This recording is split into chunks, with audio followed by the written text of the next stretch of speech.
Hello everyone, this is MJ again guys. For today's video guys, isi-show ko sa inyo kung paano ba tayo gumawa ng ating outro para sa ating mga YouTube videos kagaya nito.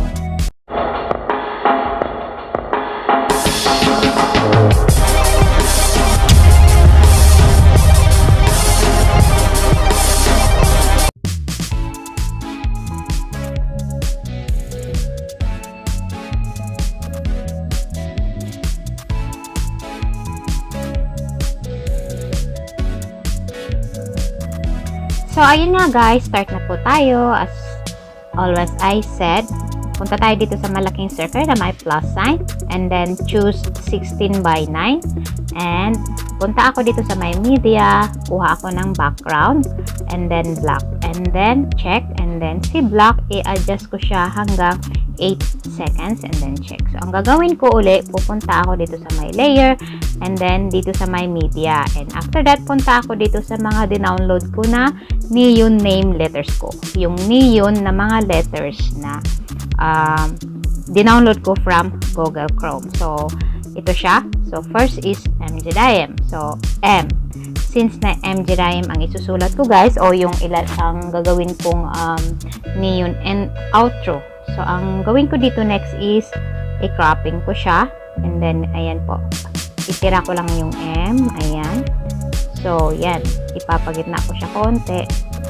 I-cut ko lang yung mga nakasulat sa baba. Ayan. I-on ko pala yung mouse. And then, ayan. Okay siya. So, ang gagawin ko nito, ilalagay ko muna siya dito. Parang ipapagitna ko. And then, punta ako dito sa my blending. And then, screen. And then, check. So, as you can see, nasa gitna na yan. Sa akin, okay na yan. I-adjust ko muna dito hanggang sa dulo. So, ayan, okay na. So, next is, pupunta uli ako dito. As always, guys, hanggang mabuo ko yung MJDIM. Punta uli ako dito sa my layer. And then, punta ako dito sa mga dinownload ko na mga neon letters. So, MJ again. And then, again and again, punta tayo dito sa cropping. Turn on natin. And then, i-adjust natin, guys.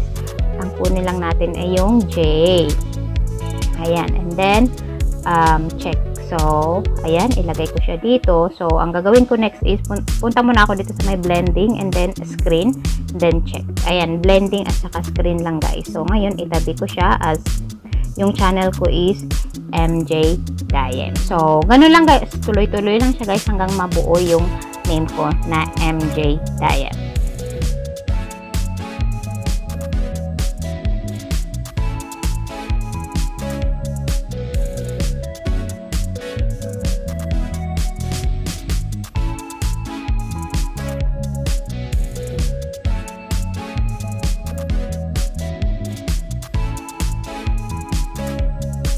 So, ayan na po siya. Nakakompleto ko na siya. Nabuo ko na yung MJDIM na neon name ko. MJDIM. So, after that guys, punta ako dito sa my screenshot. Dito sa my screenshot. Ito. And then, save and capture. Ayan, naka-captured na siya. So, ang gagawin ko nito, as you can see, diba? Export na siya. So, ayan, okay na siya. And then, punta ako ulit dito. Ayan, cancel ako. Punta ako ulit dito sa my plus sign. And then, 16:9 again. And then, kunin ko yung in-export ko kanina. Ito. Ayan. So, next is, punta ako dito sa my FX. Dito sa my FX. And then, piliin ko itong scan reader. And then, scan reader. So, check. So, ang gagawin ko nito, i-adjust ko siya. I-adjust ko siya. Ayan. Adjust ko siya.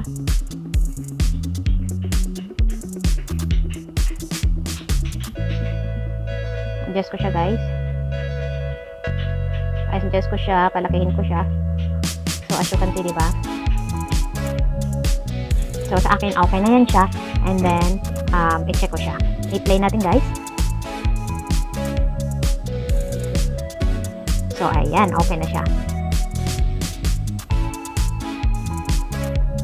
So, after that guys, ika-cut ko to siya dito. Ika-cut ko yung neon name ko, diba? So, ang gagawin ko is, i-cut ko siya, and then, ito, and then trim to right playhead. So, check. Next is, punta ulit tayo dito sa my media, and then pili tayo ng background and then block, and then i-adjust natin siya dito hanggang, yan. Wait, hanggang dyan, and then check. And then after that, punta ulit ako dito sa my layer, and then kunin ko yung na-screenshot ko kanina. Ito, kunin ko ito siya. And then, i-ano ko muna siya, ayan. And i-akyat ko muna siya konti dito sa taas. Ayan, akyat ko siya. And then, punta ako dito sa my blending. And then, screen. And, okay. So, next is, i-press ko ito siya. Itong capture ko, and then, hanggang dulo. So, ngayon, ang gagawin ko ay, nakikita niyo ito, mag-a-add ako ng transition. Itong transition, ang pipiliin ko dito sa transition is ito, ito 3D transition, and then yung 3D zoom flip. Ayan. So, ilagay ko siya dito sa my 2. I-press ko itong block, and then punta ako dito sa my clip graphic, and then punta ako dito sa my basic title effect, and then piliin ko yung slide across. So, after pressing slide across, dito, my first line and second line, dito tayo maglalagay ng text, first text and second text. Dito sa first line, ang ilalagay ko is, thank you for watching.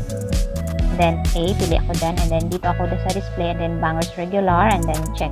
So, thank you for watching. And then, okay.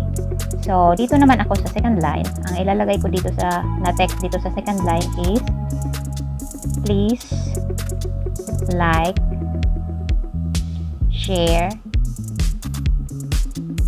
and subscribe. So, ayan. Then, punta ulit ito dito sa my A. Itong A na to, pili tayo ng font. Ayan, bangers regular ulit. And then, check. And then, okay. So, ganyan siya. So, after that, i-check ko siya. I-play natin, guys.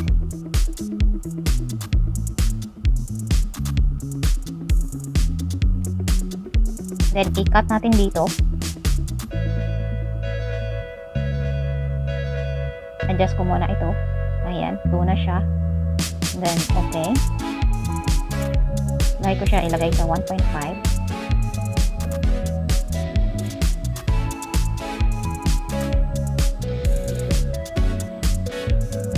Ayan, okay na siya sa 1 point.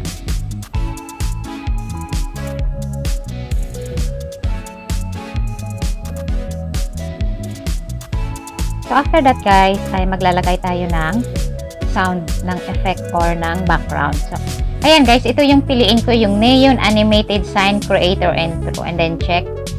So, ang gagawin ko, kasi hindi ko masyadong gusto yung intro ng music. Ang gagawin ko ay ika-cut ko muna siya. Punta ako dito sa may gunting. Ika-cut ko muna siya. Halimbawa dito, ika-cut ko muna. And then check. So, ang gagawin ko is hilain ko siya. Hilain ko siya dito sa inahan, itong music.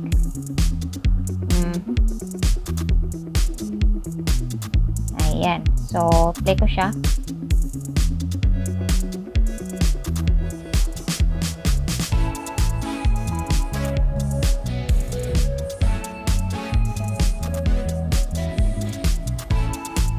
So, para sa akin, okay na yan. And then, itong transition ko, maglalagay din ako ng background. Ayan, ng effect.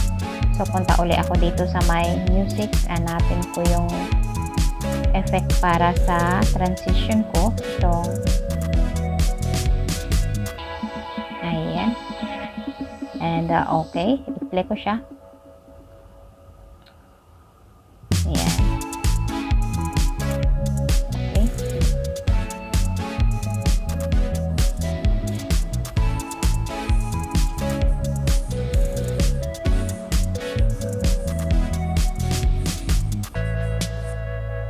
So, ayun. Okay na siya. So, ang gagawin ko is, i-cut ko itong black na background.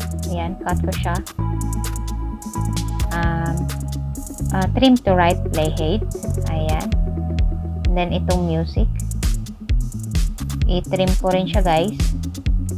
trim to right play hidden, and then okay. And then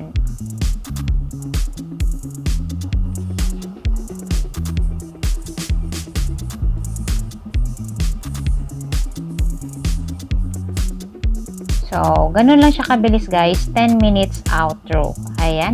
Play natin ulit.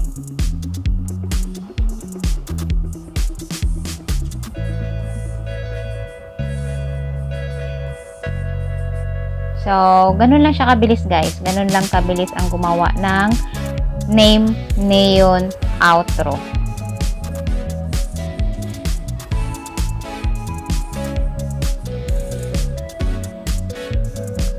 And after that guys, pwede nun siyang i-export. And then ayan guys, automatic na nasa inyong gallery na siya.